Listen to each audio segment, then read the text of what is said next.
Good evening, everybody. Welcome to our first 2025. Wow. I'm excited that you guys are here. Don't mind me, I'm just going to do some decluttering from my desk. I've been working all day long, all day. But I'm glad to be here with you all. I hope that you are joining and tuning in and sharing and ready to comment and like. I hope that you're ready to experience all that God will shine on us today. I hope that you are ready to experience something great, something new for 2025. As you come in, just say hello, and I will know that you are here. And then, or before then, you could go ahead and share to your friends and families and those who will. Share that we are on. Share that we are live. Share that we are ready. Let's see. Let me go ahead and do some sharing myself because I'm so excited. I'm so excited for today's lesson. It's a little different for me today. Um, And I want to be able to give you all that God has poured into me. But before I do, I see that you guys are joining in. Oh, wait. Uh, good evening, good evening, good evening, Dr. Bunton. Good evening, Minister Krishan. Good evening, Brianna. Good evening, Elder Diantha. Good evening, um, Evelyn. Good evening, Christina Ballesteros. Good evening, Aisha. Good evening. Mother Bunton, good evening. Miss Mary, I am excited. I guess I didn't declutter fast enough. All right, I'm excited. As y'all know, it's never scripted. To be here with you guys. This is our first while of 2025. We were able to end 2024 with our extravaganza, and I hope that you all were able to be in the house. If you were not, please plan right now to join us for Wow Extravaganza 2025 in December.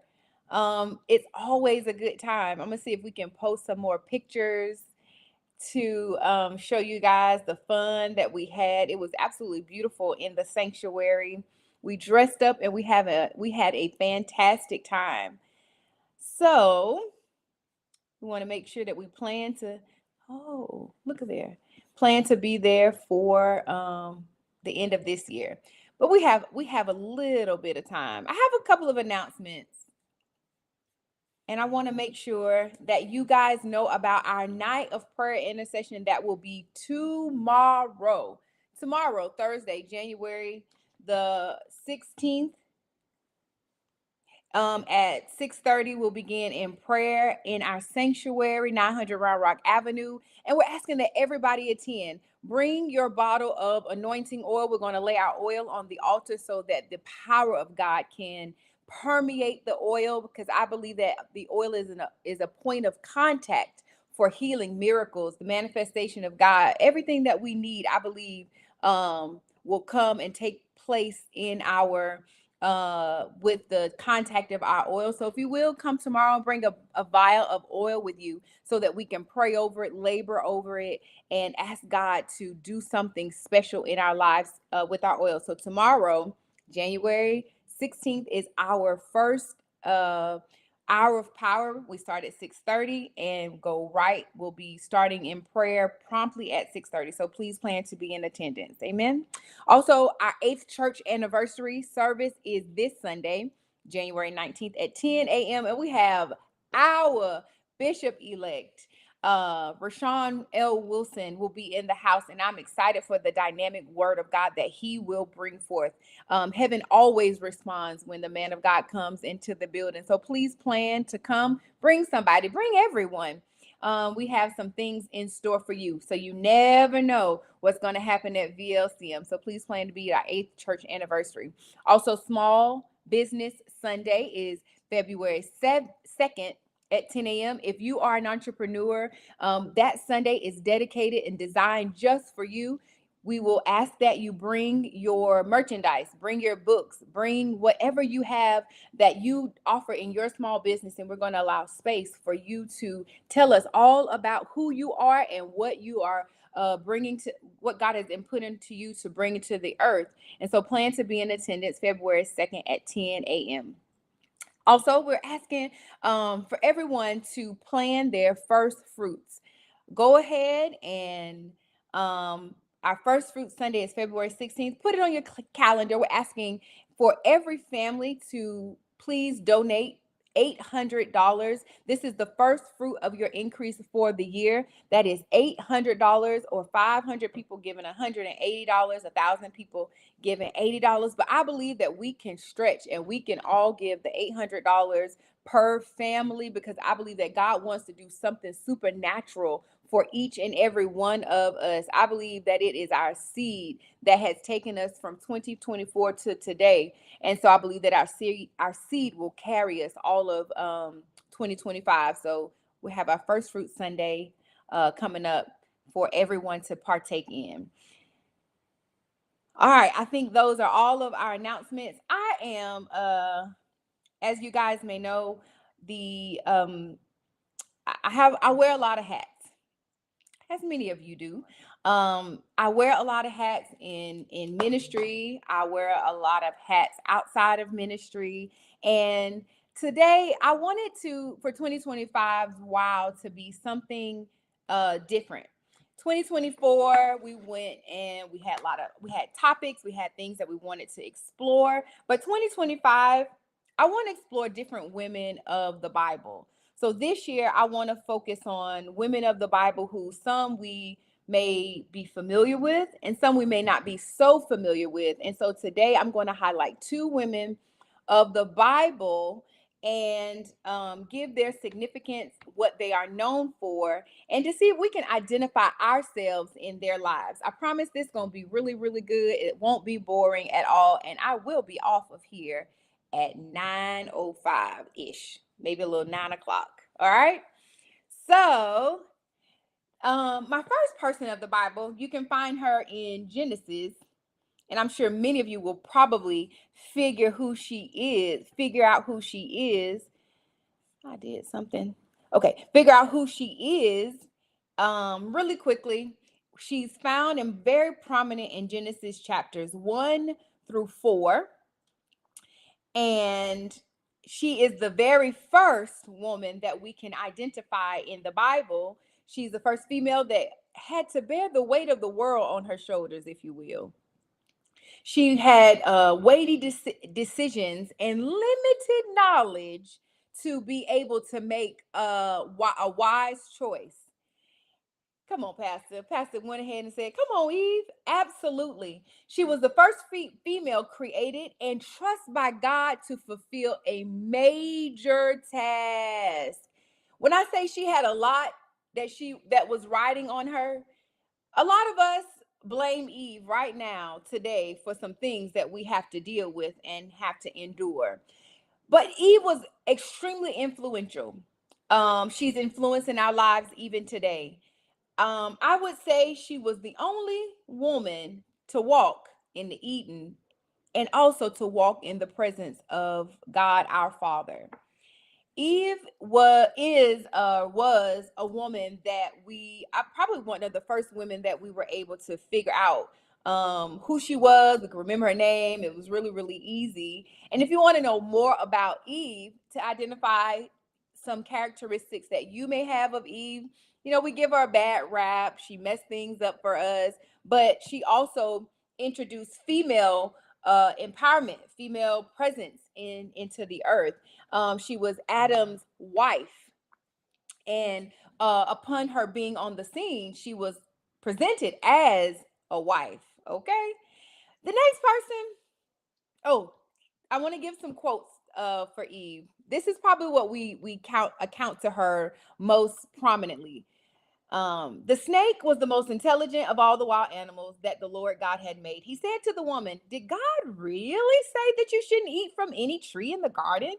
The woman said to the snake, "We may eat the fruit of the garden's tree, but not the fruit of the tree in the middle of the garden."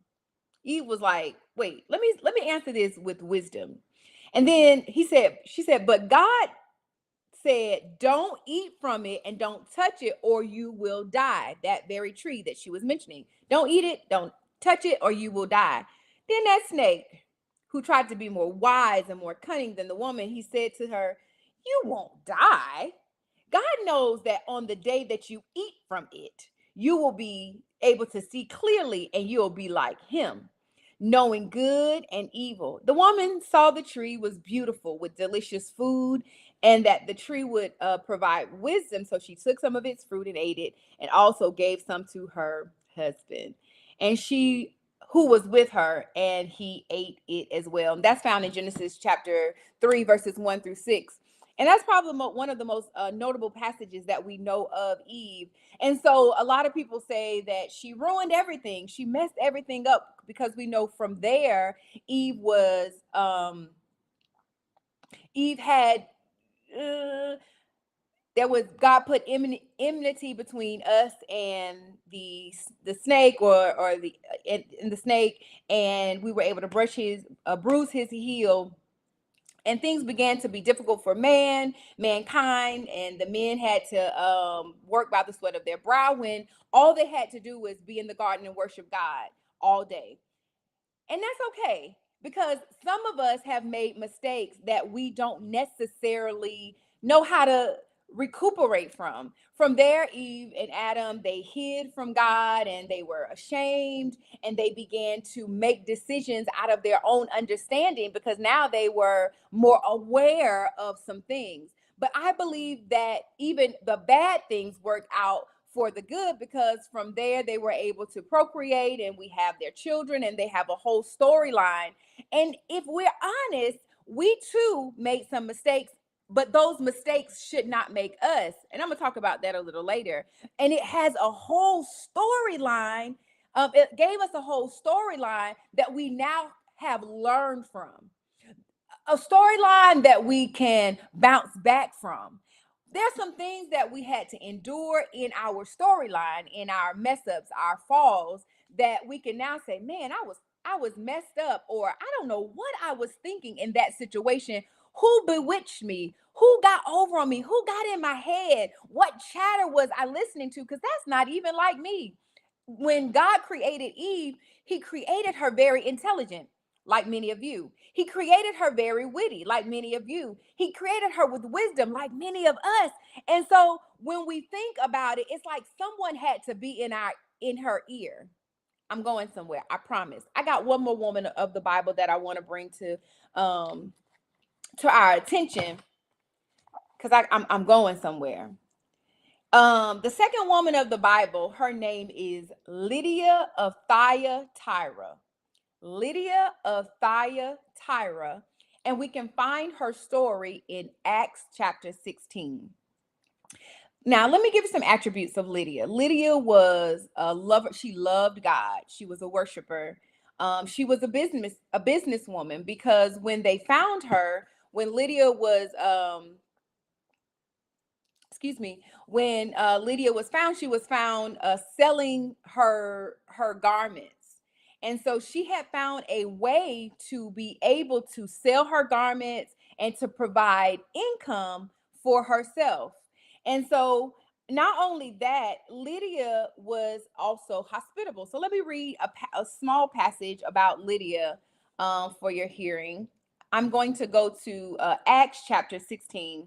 It says, a certain woman, I believe I'm in verse 13, a certain woman named Lydia, a seller of purple of the city of Thyatira, one who worshiped God, heard us, whose heart the Lord opened to listen to the things which we were spoken by Paul. So what happened is Lydia was in the city of Thyatira doing her business, on her business, making her money, getting her bag. And here comes Paul and his people. They're coming and they're trying to tell her about a man that we know is Jesus. And so she opened her heart to listen to what they were telling her, and she was converted. And so it says, when she and her household, sorry, whose heart the Lord opened to listen to the things that were spoken by Paul. When she and her household were baptized, she begged us, saying, "If you have judged me to be faithful of the Lord, come into my house and stay." And so they were persuaded to do so. So this is a first account of a woman who she was about her business and she loved God. So she was able to be productive in what we consider the marketplace. So she was able to have a good business, climb the corporate ladder. She was able to be an entrepreneur, and be notable for those things. The color purple, in that time, you had to have money. You had to have royalty. You had to have the means to be able to get that shipped and imported into your city in order to be able to sell those things, or how to make the colors. Remember, everything was kind of muted, kind of brown, kind of dull. And so when you had those extra colors or that extra fabric, and she wore a beautiful head covering or shawl, if you will, to note. So she was noted as the woman who wore purple. But not only was she able to be on her business and sell and make money, she also loved God. And so when they came into her presence, when Paul and his people came in, his they came into her presence, she listened. She wanted to hear, well, what do you have to say about my Lord? So they converted her to Christianity. And then from there, she said, wait, but if you believe that what you told me is true, if you really believe that I received, he said, and don't judge me to be unfaithful, come to my house and you guys can stay there. Because they were saying in the city, remember, God say, when you go in the city, don't take coins, don't take money, allow the people to feed you. God told, encouraged them to allow their faith to carry them. So this lady opened her home up to not only Paul, but also his entourage. So I don't even know how many people that could have been. She opened up her home. That means she had to have wealth. That means she had to have more than enough. That means she had to have even the means to recuperate what she was about to give to them, and faith to know that she was going to be able to sell. Her business was doing so well that she could replace the money that she would spend on feeding them. Now, I don't know about y'all, but today I titled my lesson, I'm That Girl. And when I was doing my research, now one of the first things that came up was a song by Beyonce, but I listened to the lyrics and I'm gonna leave that one alone. So then there was a television show, and it was titled That Girl. And I have notes everywhere, so if you hear paper rattling, just know I like to pin my notes and then I type my notes. But it was called That Girl, and it was a show that was created in September. Its run was from September 1966 to March 1971, and it was about a lady who moved to New York and she fell in love with this man and blah, yada yada yada. So then I remembered that my father, he loved Stevie Wonder. And there was a song by Stevie Wonder, and some of the lyrics explain that girl. And let me tell you what the lyrics are uh, from that song. Just a couple of the lyrics from that girl. It says, "That girl thinks that she's so fine that soon she'll have my mind. That girl thinks that she's so smart that soon she'll have my heart. That girl thinks in no time flat that she'll be free and clear to start. With her emotional rescue of love, that you'll leave turn apart. That girl thinks that she's so bad, she'll change my tears from joy to sad." Now I know some of y'all who if that's in your time frame, you're gonna go ahead and listen to Stevie Wonder, because lyrics are classic. That's a classic right there. But I come to understand that While that girl may be pretty popular here, and it may have trended on TikTok, and it has its own meaning with our Gen Z and probably below, but we've been talking about that girl for a very long time. We've been talking about how to be that girl clearly since 1966 when the show, and probably before then, if I would have gone back a little bit further, before the show was even established.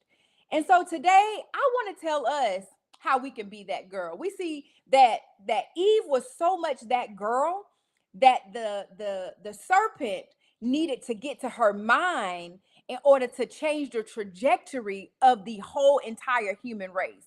The devil was so keen on getting to that girl called Eve that he had to find a way to be more wise and more cunning to possibly get her when she was off her game so that he can trick her into believing. He had to kind of switch his words around and kind of be a little sly and a little stealth because he caught her by herself when she was originally pulled out of the rib of Adam, but we'll talk about that on another day.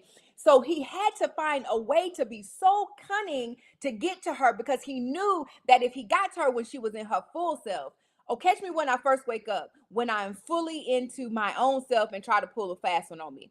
Pull me when I'm in the peak and the height of my day, when I've had my Wheaties, or when I'm fully equipped and I have prayed and I've gotten out of when I'm just stepping out of my prayer closet. Try to get me then. But no, the devil will try to get you when he thinks that he can really pull the wool over your eyes. And then we talked about my girl Lydia, of Thyatira, who was really that girl, and she was able to feed a multitude of people on her own purse. She was able to sell fabric in the marketplace. She was able to be a distributor of cloth. Y'all don't think we quite understand the magnitude of that. She was Neiman Marcus, Dillard's, Ross, Target, Saks, and Walmart, all rolled up into one. Whatever you need, she had it. You wanted a hoodie, she had it. If you wanted a fitted cap, she had it. If you wanted some lubricant, she had that too. So she was so that girl that she loved God, so she took care of God's business, but she also knew the importance of being able to be in the marketplace. And how many of you know that although those are totally different witnesses of women, those are totally different characteristics of women, we can all be that girl. If you really think about who you are and who God created you to be, you're fearfully and you're wonderfully made. He said you are an image of his likeness, and all the things that God has called you to be. I don't want you to shrink back this year. It's 2025, and we did enough shrinking last year to meet the status quo. We did too much thinking and overthinking and over analyzing of our bad attributes. My nose too big, my hair not long enough, my skin color is this way. We did enough of that overthinking that we didn't go for the job, or we didn't sign up the new clients, or we took a little too long in the bed, a little slumber, a little folding of the hand made us a little too lazy, that we missed out on some amazing opportunities because we didn't realize, oh, I'm that girl. Oh, I am the one that they're talking about. Yes, my name is in rooms that I haven't even walked in. My name is in the mouth of the people at the dinner table because they seen what I had on. They couldn't believe, oh wow, she had that on. Wow, she has a lot of confidence. Oh wow, did you see this? Or wow, did you see your name is in places that you would not even believe. And so, since they already think that you're that girl, you got to believe that you're that girl. And so, today, I really want us to understand and fully become aware that we really are all that. We really can conquer, we really can achieve, we really can be who God has called us to be because we are her. You are so important to God that he created you along with the man.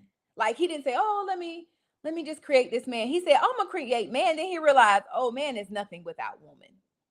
And so when they say that a woman shouldn't preach, I really don't understand how they can say that, because when God said that a man is nothing without a woman, you really need me. And when I realized they really need me, that means I really need me.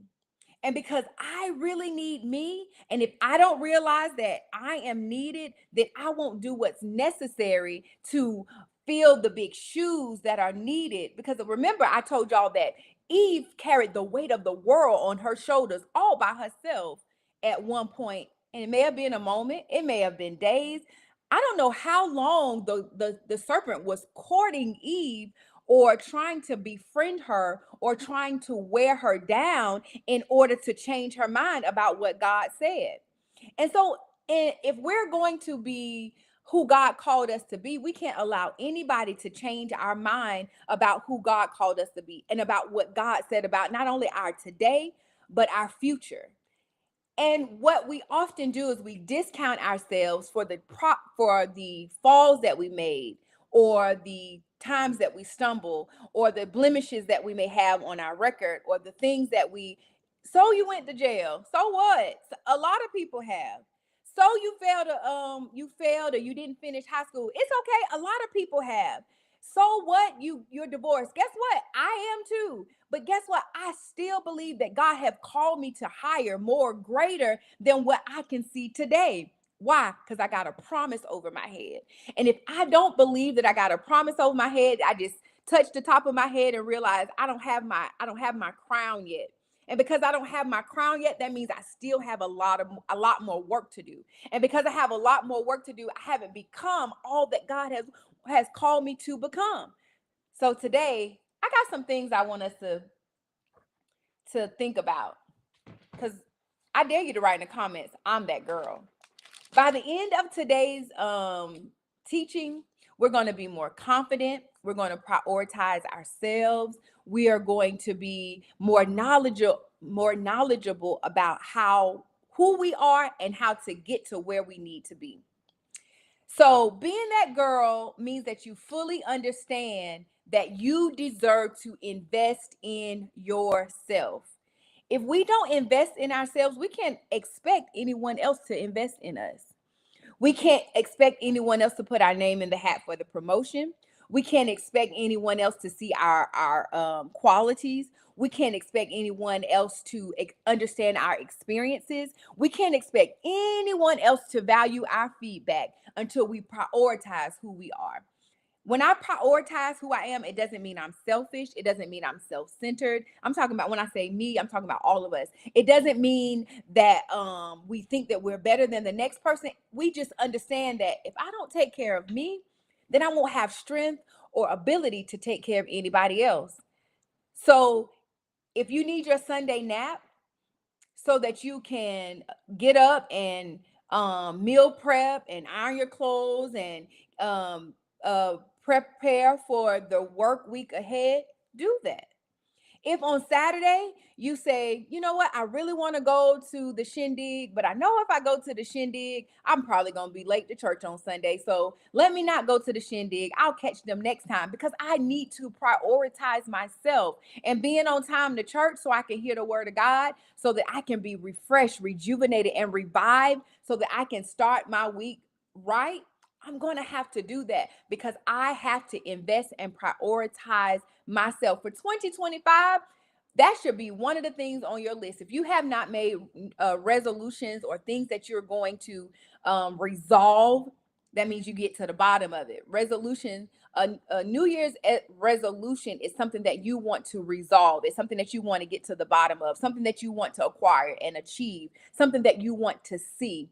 So if prioritizing yourself is not there, then I just want you to go ahead and put that in. Don't put it in on pencil, put it in ink, so that you won't be able to scratch you off the list. A lot of times we scratch ourselves out and put somebody else in, whether it be our spouse, our children, our job, our business, without understanding that if I'm not okay, Nothing around me can be okay. Nobody who I'm responsible for can be okay if I'm not okay. And so this year we are going to prioritize ourselves. We have to realize that we have to follow through on the boundaries that we set.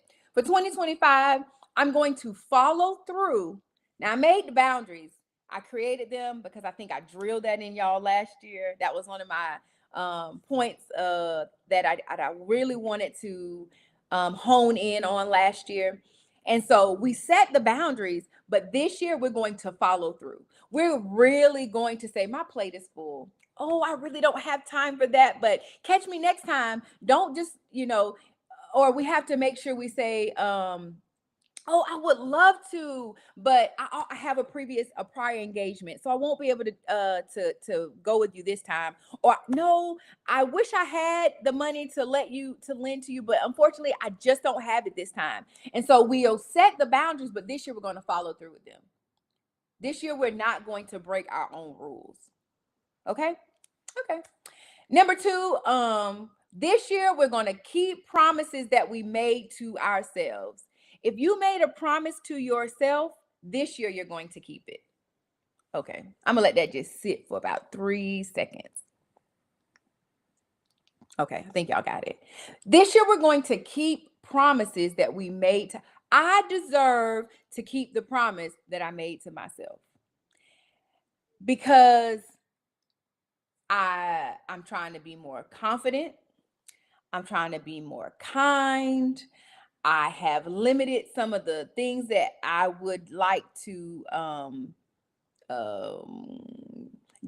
be really like. I put down the sweets. I said no sweets. I limited my spending. And so, because I've allowed myself to be limited in the things that I told myself, the boundaries that I was going to make, and I told myself that I was going to be limited in, I've done my part. Now I'm going to keep promises. So since I did 1, 2, and 3, now I'm going to make sure that the promises are fulfilled that I made to myself. I can't make the promises that God made to me come to fruition, but the things that I told myself, I'm going to do that this year. And so when you make your goals, make them realistic. Don't say, I'm going to lose 30 pounds by January 20th. Well, today is the 15th. And if you lose 30 pounds by January 20th, your internal organs are probably going to shut down, because that's too much weight to lose at one time. And so when we make promises to ourselves, or we make goals, or we set out things, we have to make sure that they're realistic and that they are achievable in the time frame in which we set them. Because if there is no reward for our labor, we lose the faith to be able to carry out the mission. When we set unrealistic goals and we don't meet the mark, now we're mad, we're disappointed. Now we want to do something crazy. Now we want to go on a drinking binge. Now we want to go we want to go find the men. I'll never talk to Bobby again. Now we're going to find Bobby, because now we're disappointed and we need a salve. We need something to kind of inebriate the pain of the disappointment. But if my promises are realistic, that means I'm going to celebrate the small wins along the way. Case in point, if you said on January 1st that you were going to not eat sweets all of January, then by now you are at day 15. And if you have made it to day 15 without eating sweets, then you need to celebrate. You need to say, you look yourself in the mirror and say, you know what, you did that. Girl, you are really that girl. You have definitely beat the odds. You talk to yourself and you celebrate every single win. Why? Because you deserve to be celebrated. Let me go on, because I gotta. Number 3, take the limit when you have really try to get to being that girl. You're really trying. I really want to be that girl. You say, I'm going to take the limits off. I'm going to give myself permission to think well of me, too often in our head, we think the worst of us because we've heard it so many times. We've heard how we're not good enough, we're not pretty enough, we didn't get chosen for the job because we're not educated enough, our resume didn't look good, we weren't tall enough, we weren't thin enough, we went to buy those cute shoes, but our feet too big, so they didn't have our size. And so all of these things, they roll around in our head, without us even trying to make them roll around in our head. And so we have to take the limits off and tell ourselves, you are good enough. I know in past times, I wanted to celebrate everybody else, but I'm going to pour myself a cup of coffee first. I'm going to serve me first so that I can take the first sip so I can serve you and tell you how great it is. Man, this coffee is amazing. And so oftentimes we pour everybody else, we fill everybody else's cup, we affirm everybody else. We want to make sure that everyone else looks great. We want to make sure your spouse is neat and tucked and looks great. And then you make sure your children are neat and tucked and look great. You comb and hair. And then finally you get to yourself and you have 3 minutes to run out the door. And some kind of way now we look like a hag. Not you, I'm talking about me. And so now with those 3 minutes, you're trying to put on eyebrows, find your lip gloss, your shoe, and make sure that you have on the right undergarments. All because you put everybody else first instead of waking up 20 minutes before everybody else got up, and prioritize yourself and pour yourself the first cup of coffee. And when we do that, when we pour ourselves the first cup of coffee, we get to say, man, this is good. We get to slow down. We get to take control of the day. We get to take control of the situation. We get to take control and try to figure out what the outcome is. We get to dream, and we get to think, and we kind of get to put things in their proper perspective because we decided to serve ourselves first. And I know some of you are like, well, I don't drink coffee. It's just an analogy. Pouring yourself first, fill your cup first of whatever means that I have to serve me before I can serve you. I have to make sure that I'm okay before I make sure that you're okay. Because if I immediately making sure that you're okay without making sure that my emotions are in check, or my mind is in the right headspace, or my heart is in the right headspace, when you dump all of your things on me, now I'm carrying your load and my load, and I have not centered me first. And so if I fill my cup first, I can make sure I'm centered. I can make sure that I'm ready. I can make sure that I'm equipped before I make sure that everybody else is equipped. I hope that's understandable. A lot of times we also, and I'm not sure which one this fits into, we tend to we build walls because we want to protect ourselves. So in protecting ourselves and building these walls, we push everybody away. And so we're wondering where all my friends are. Well, baby, you built the wall. The people on there, they're on the other side. You didn't welcome them into your space. And so here you are wondering, well, where's my support system? Where are the people to lift up my arms? But because we build the walls and we start out building them waist high, but then as time goes on and as disappointment goes on because we filled everybody else's cup first and we didn't center ourselves to pour our own cup first. Now we're disappointed and we are feeling that everybody else is against us, when if we would have served ourselves and we would have centered ourselves, then we could take on their problems, we could take on their disappointments, we could take on their issues without feeling a certain kind of way, and we wouldn't feel like we had to put our guard up when they came around.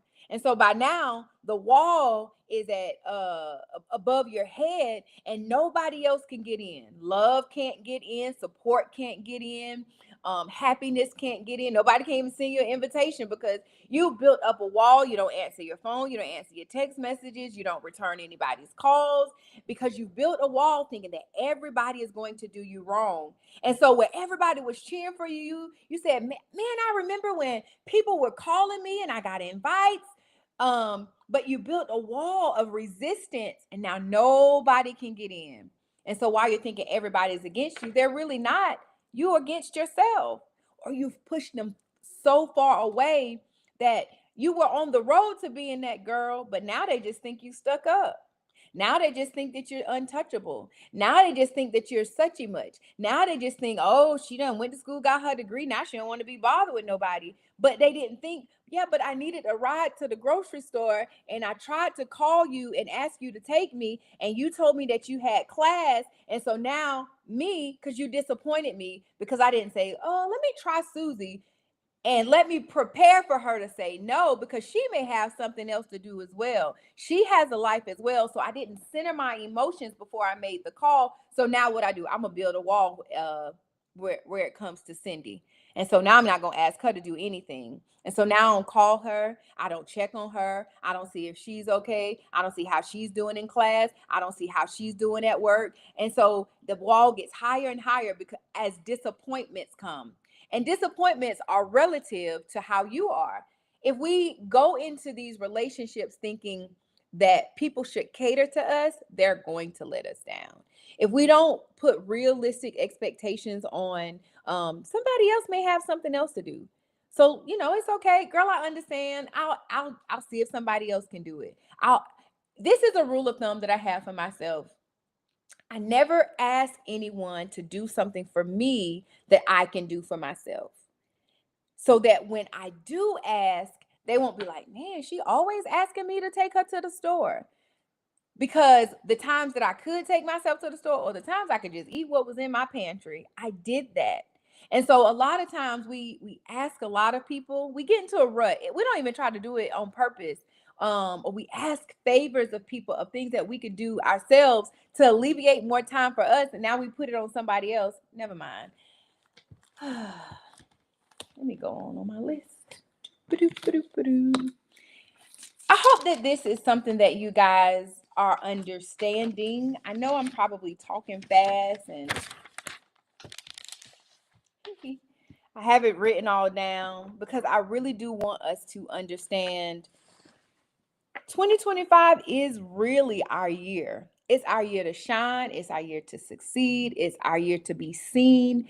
It's our year to be found. God said this is the year that some women will be found as wives. And I wrote it down on my notebook. This is the year that some women will be found as wives, but in order to be found as a wife, you have to be a wife. Because the man, if he's looking for a woman, just a woman, he can find her anywhere. Let's just be honest. There are more women on the earth than there are men. And so what we have to do is be prepared as a wife. And when I preached last, and I'm going to dive into it just a few seconds. When I said a lot of times we're not married is because we're liars, but we lie to ourselves. And that's the point I was trying to make. I wasn't saying we're liars because it's like, oh, you're not married. But a lot of times we lie to ourselves about what we are healed from. We lie to ourselves about what we have achieved. We lie to ourselves about what we will and what we will not accept without getting to the root of why we won't accept that. Why will you not accept someone who makes less money than you? Have you really delved into your why? Why the things that are on your list of deal breakers, why are those really your deal breakers? Or does it just sound good to your girlfriends when y'all sit around and y'all talk about deal breakers? And so a lot of times we put off this energy that we don't want a husband, or we put off this energy to the public that we don't need anybody. And so that's why I said we lie to ourselves. And so our husband can't find us because we haven't positioned ourselves as a wife. But God told me there will be women who will be married this year because they will find him. They will find themselves being wives because they will have more confidence and more empowerment who God have called them to be. Mm-hmm. That's a conversation for a different day. In order to be that girl, because I'm go to the next thing. In order to be, we have to use our skills to build other women up. There are skills that we have, there are lessons that we have. There are times we bumped our head, and we can share that experience with somebody else so that they don't bump their head. But because we're either embarrassed or we don't want to relive it because we're really not healed from it, we don't share our experiences to edify the next woman. And so because of that, we're not seen as the go-to person. We're not seen as the Titus, what is it, Titus 2 woman. We're not seen, and you don't, I don't think you have to be old. We're not seen as the Proverbs woman. We're not seen as that woman that is approachable because we are closed off. And you may not have a wall, but you're closed off. And in seasons of my very own life, I've been like that. It's like, ooh, I haven't healed from this, so I don't really want to talk about it. And so we can see somebody else hurting from something that we could probably heal them of, or help them through, or walk them out of. But because we haven't healed, we can't open our mouths because it hurts too much. And so 2025, we're going to use our skill to build and to edify and to make sure that we fix the crown of the person next to us. Because if I can fix your crown, then somebody can fix mine. Because I don't know everything. I haven't experienced everything. And if somebody can pour value into me, I would love that. So the value that I can pour into someone else, I'm going to do that because I will be deemed as that girl. Also, this year we're not going to gatekeep. We're going to share the wealth, share the knowledge, share the understanding. So if somebody said, "Where did you get those shoes?" Be like, "Oh, these shoes, oh," and we brush them off so that we don't have to tell them, so they don't, because we fear that somebody will look like us. No, you are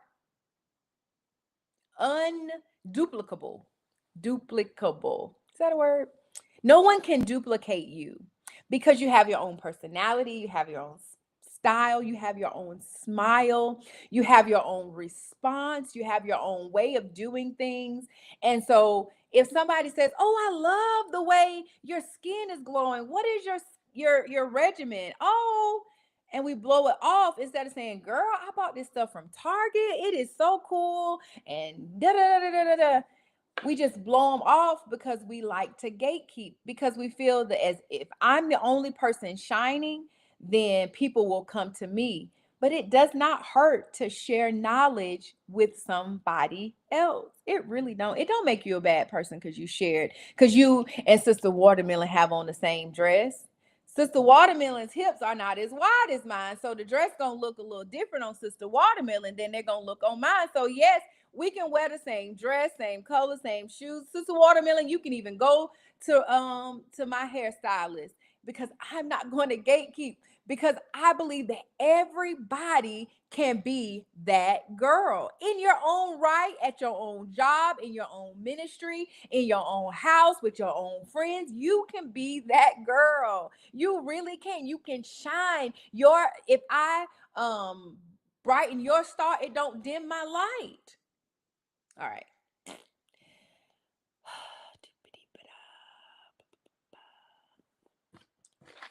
I don't want to fuss at y'all. And it sounds like I'm fussing. I'm really not fussing. I'm just really passionate, a passionate speaker.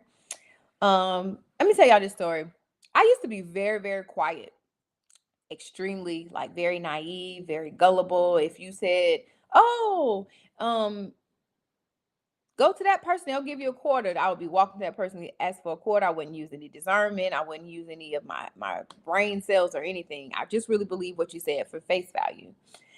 But at some point a light clicked, and God allowed me to use discernment. He had allowed me to use my brain. He allowed me to be comfortable in my skin, because I saw my flaws. I looked in the mirror and I saw my flaws. I saw the pictures and I saw my flaws. I walked and I saw my flaws. I talked and I heard my flaws. And so I'm not telling you anything that I haven't walked and am walking through, but I want to fix your crown so that you can know who you are. I want to help us be able to walk together so we can agree that we are that girl. When you see a girl, when you tomorrow when you go to work, say, "Oh, you looking cute today. You that girl today." Because it is okay to compliment somebody else. And I don't have to compare myself to you to know that to feel as though you have to be that girl today and I can be that girl tomorrow. We can be that girl all together. And so God allowed me to be comfortable with the voice that he gave me. He allowed me to see the authority or the woman that he had was creating me to be. But it's after I had fallen, it was after I had made mistakes, it was after I had blemishes, it was after I had to heal from some past trauma and some past issues in order to say, you know what, God, I'm not perfect. And guess what? I can only be who you created me to be, but nobody is perfect. We all mess up. We all make mistakes, but I'm not going to be so hard on me. And that's one of the things I want us to realize too. We can't be so hard on ourselves that we keep beating ourselves across the head, that we keep dumbing ourselves down, or we keep pushing ourselves down, or we become our own hindrance. We become our own person that crab in the crab barrel. And so I'm saying a lot of things, and I'm gonna close up because I wanted to tell us, once we become that girl, we show ourselves compassion. We honor the authenticity that we have. We honor our soul, our mind, our will, and our emotions. We become one with ourselves. We forgive ourselves quickly.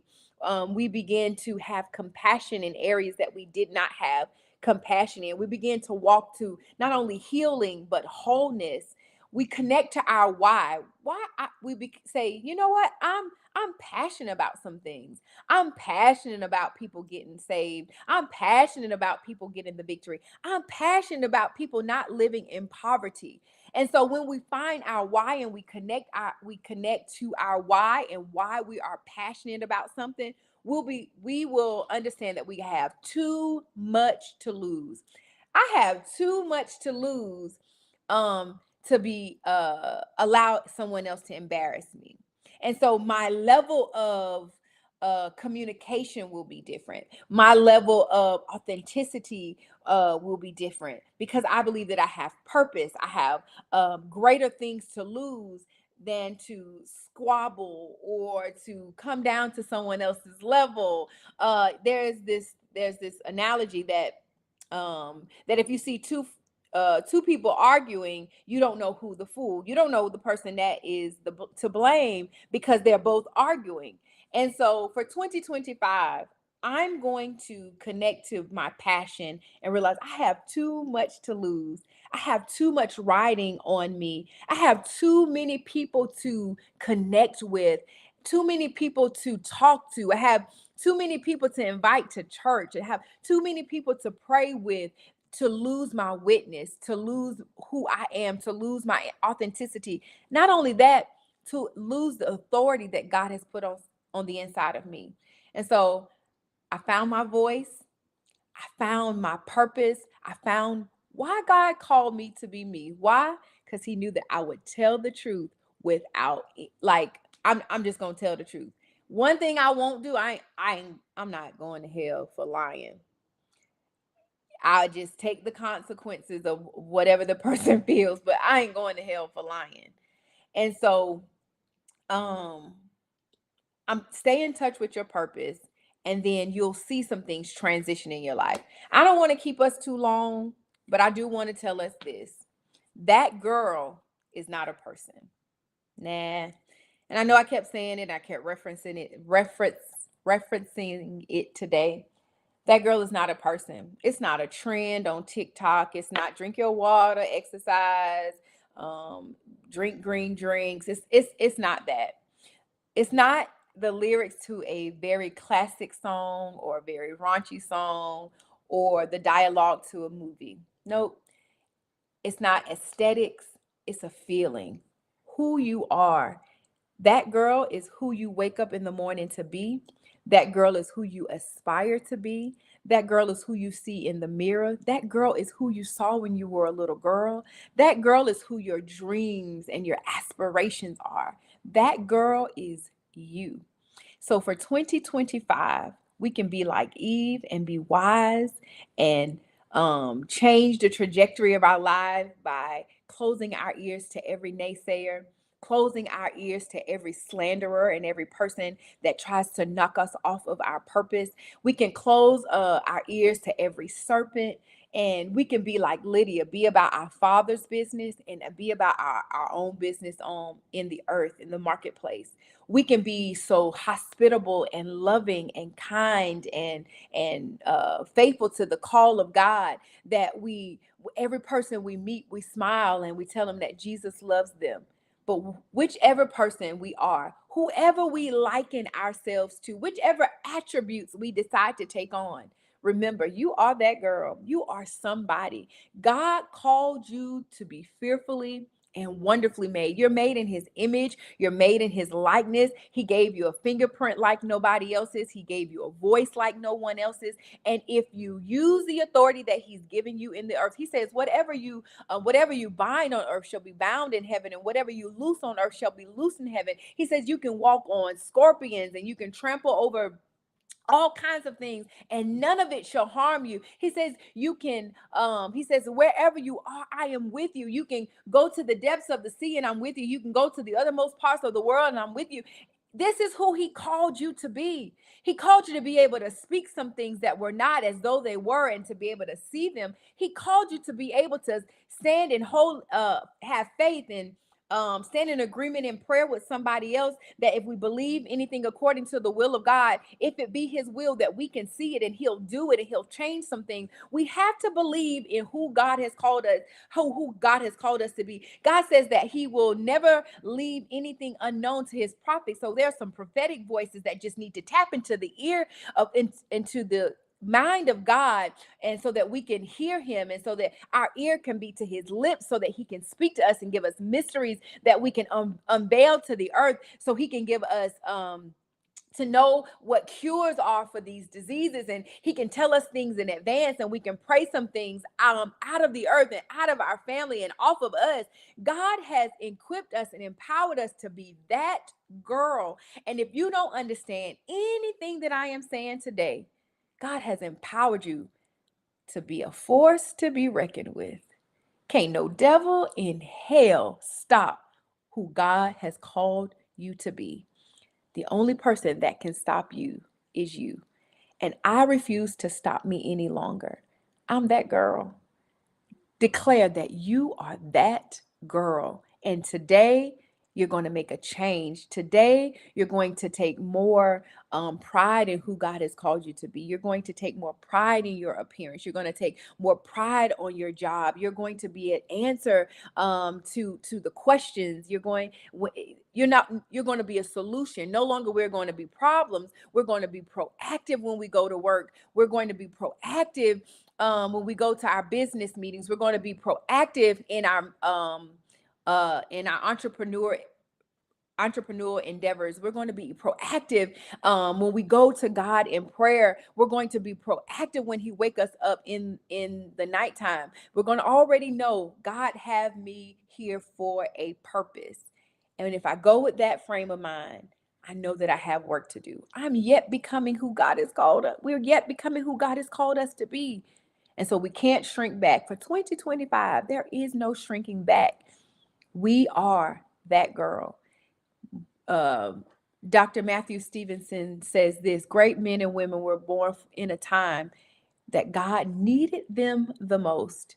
And if you were not necessary, you wouldn't be here today. And so with my necessary self, I am going to be who God has called me to be, because I am that girl. Now, devil, take that. Today, I hope that something I said resonated with you. I hope that something I said was like an aha moment. I hope that something I said was exactly what you needed to give you the push to launch you into your next, so that you can launch the business, so that you can launch the ministry, so that you can give God your yes even for you to repent and ask God to heal you and to forgive you and to wash you and to cleanse you from all unrighteousness so that you can set your eyes and set your gaze on the things that are above and not beneath. I hope that today was exactly what you needed to wipe out the noise in your mind of all the things that people have said, the negative things that people have said about you, to you, and the things that you say about yourself. Today, I hope you have established in the earth who God has called you to be. I love y'all. This was our very first Wow 2025. I am looking forward to what God imparts into me to give out to you for next month. Um, I know that's right, Pastor. I am necessary. If we don't get it, I am necessary. God has called me to be a necessary part of the kingdom. Today, I would like for everybody to sow.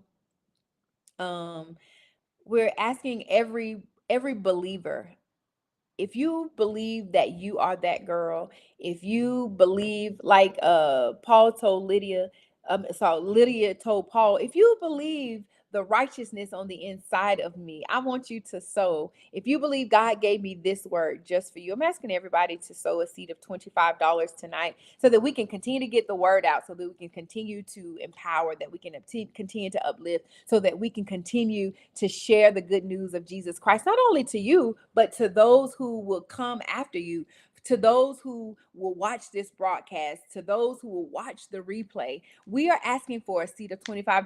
We have, you can go online at www.vlcm.church, hit that give button. That way you can give via debit, credit card. You can give via Cash App. We have multiple ways to give, but please make sure that you sow into our to the ministry tonight. We really love God, and we're really trying to do the Father's business. But the Father's business sometimes does not, it costs, it's not free. And so please sow into VLCM. This is our first Wow of January. I honor my pastor, Dr. Bettina C. Bunton, for her yes, and um, she allows us to have these moments that we can talk to our women. We can empower the women of VLCM, your friends, your family, your loved ones, even your enemies. We're about empowering, uplifting, building the women of God to know that we have a voice. We have something to say. God has put things inside of us that need to get into the earth. So today I am asking that everybody sow into the vision. We give hope to hurting people. We equip believers to live victoriously in all areas of their lives. We stand on 1 Corinthians 15 and 57 that says, "But thanks be unto God who gives us the victory through our Lord Jesus Christ." We we have, we shall have, we will forever have the victory. I love y'all. Have a wonderful night. We're asking that we see you all tomorrow. Remember, we are praying, interceding. We want you to bring your oil, your vials of oil, for us to lay on the altar to pray over, as a point of contact when you pray inside your homes, to anoint your homes, anoint your children, anoint your body. We're praying over your vials of oil tomorrow. We'll have a prayer and anointing service at 6:30 on, which is Thursday, and then on Sunday we will have Bishop-elect Rashawn L. Wilson in the house. Please plan to be in attendance. We love y'all. And we'll see you all soon. Have a wonderful, magnificent evening. God bless.